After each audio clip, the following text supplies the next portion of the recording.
Mr. Senate President, and Mr.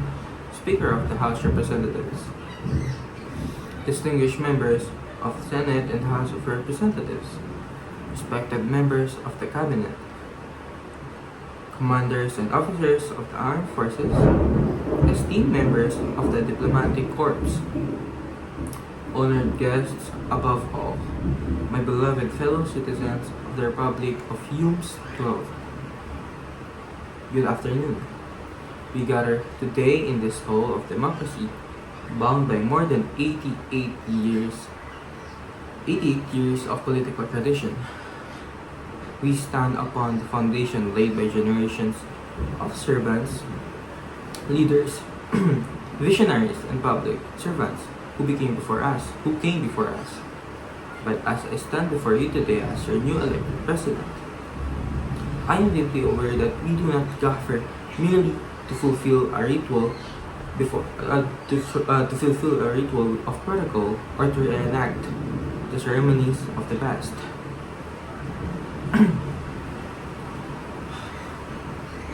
We gather because our nation stands at a critical crossroads. You have delivered an overwhelming mandate at the ballot box. You have spoken with a singular, clear voice. But let me be unequivocal. That vote was not a celebration. It was a demand. A demand for competence. A demand that the full power of government finally be brought to bear on the daily struggles of our people. I accept the mandate with absolute humility, but also the fierce of determination. The grand traditions of this republic will be honored not through idle sentimentality, but by ensuring that the executive power is exercised with precision, transparency, and unyielding courage.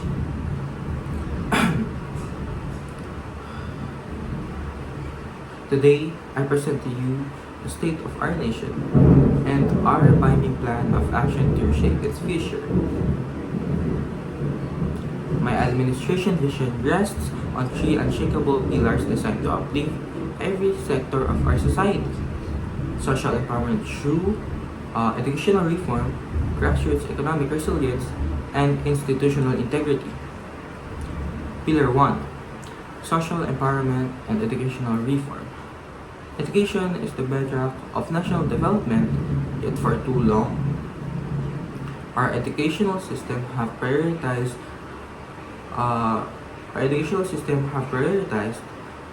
rote memorization over critical thinking and civic capability.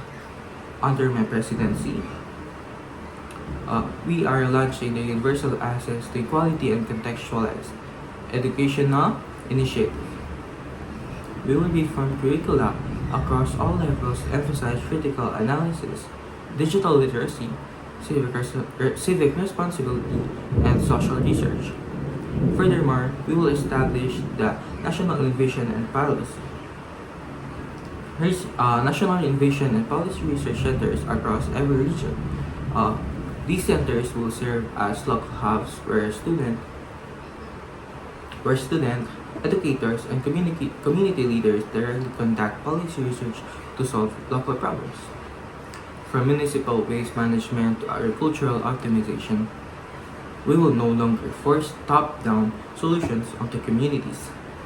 We will empower our academic sector to generate solutions from ground up. Pillar 2: grassroots economic resilience. A macroeconomy that looks healthy on paper means nothing if families cannot afford basic necessities at their dinner tables.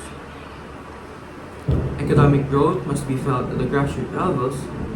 We will execute the local community micro-enterprise and trade program.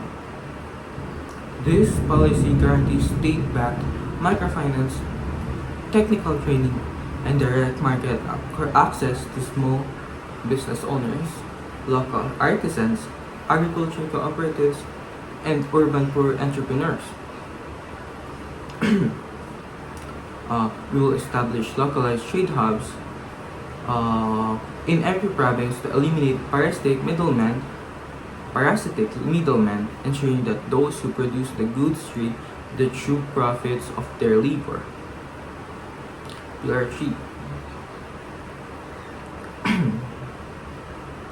institutional integrity, and anti-corruption. Corruption is a tax on the poor. It degrades public trust, corrodes our infrastructure, and steals opportunities from our youth. My administration proposes that mandatory open governance and transparency policy. Every government procurement, contract, public works, bid, and department expenditure above 500,000 pesos will be published in real time on unaccessible, non-alterable digital public ledger. Bureaucracy will no longer hide behind red tape in closed doors. Policy proposals without clear execution strategies are nothing more than empty campaign promises. You did not elect an orator. You elected an executive. Here's precisely how I will use the powers vested in the presidency to turn these policies into reality. Number one, executive orders, or POs. I will not wait for long parliament debates to begin the work of cleaning our house. Effective immediately following this address, I am signing Executive Order Number 1, establishing the presidential task force on administrative streamlining. This EO mandates every executive department to audit its frontline service, eliminate redundant paperwork, and automate permit insurance within 90 days. Furthermore, Executive Order Number 2 will enforce a strict zero tolerance policy against administrative corruption, empowering an independent ombudsman panel with direct access to executive audit teams. Number 2, interagency task forces and local government alignment. Government alignment, top-heavy governments fails because it operates in silos. To execute our economic and educational policies, I am mobilizing a united interagency framework linking the Department of Education, the Department of Social Welfare and Development, the Department of Trade and Industry, and the Department of the Interior and Local Government. This alliance will operate through regional executive councils that report direct on the office of the President on monthly basis, bypassing bureaucratic delays and delivering assistance straight to local government units. Number 3, administrative organization. I will exercise executive authority to reorganize bloated agencies. Public funds will be systematically redirected from administrative overhead to public service, school facilities, healthcare centers, and rural infrastructures.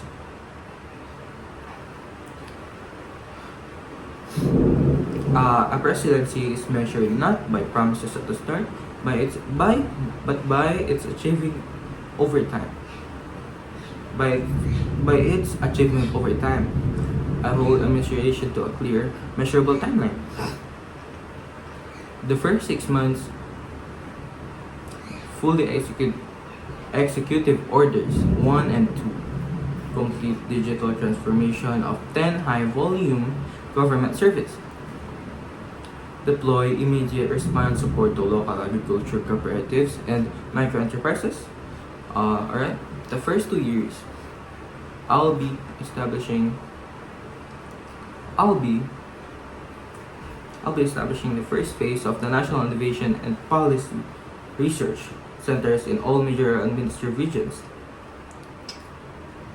Roll out the reform contextualized educational frameworks in all public, secondary, and tertiary institutions. Complete construction of 20 regional grassroots trade hubs. And the full 6-year term, I will be achieving complete fiscal transparency across all executive units. Deliver a modernized, efficient, and incorruptible public service sector that will serve the Republic for generations to come. To our esteemed guests in the diplomatic corps and to the international community watching today, hear our message clearly. The foreign of Republic policy of Hume's 12 shall remain steadfastly independent, principled, and diplomatic. We seek to be a friend to all, a vessel to none, and a fair champion of international law. Digital strategic alliances we will deeply deepen our multilateral ties with our Asian neighbors and regional partners. Economic stability in our region requires deep cooperation, open trade corridors, mutual respect for territorial sovereignty, and shared disaster resilience frameworks. Number two, commitment to global institutions. Alright? We will maintain active, constructive engagement and with the United Nations, international legal bodies, and human rights institutions. We recognize that global challenges such as climate changes, digital security, and economic stability require collective global solutions. Our diplomatic missions abroad will be tasked with driven economic diplomacy. We will forge bilateral agreement focused on technology transfer, educational exchange programs, green energy investments, and protecting the welfare of our overseas workers wherever they may be.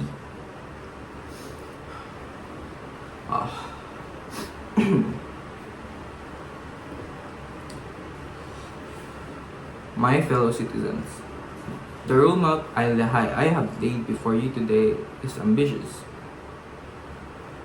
It will require hard work, patience, political courage, and uncompromising discipline. There will be resistance from those who benefit from the status quo. There will be skeptics who say that governments cannot be changed. But I say to you today, the status quo is no longer acceptable. A government is not an isolated castle in the capital. It is a servant of the people. It is the servant of the people. Its strength does not lie in the titles of the officials, but in the trust of its citizens. And I intend to earn that trust every single day that I hold this office. To the Senate and to the House of Representatives, let us collaborate where we can, debate where we must, but let us never lose sight of the people who sent us here.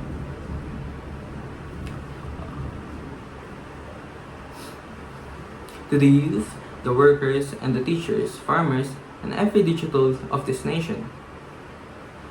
This government belongs to you. Join us in building a republic where opportunity is not a privilege for the few, but a promise kept for all. The work begins now. Thank you. Mabuhay, and may God bless all the Republic of Hume's 12.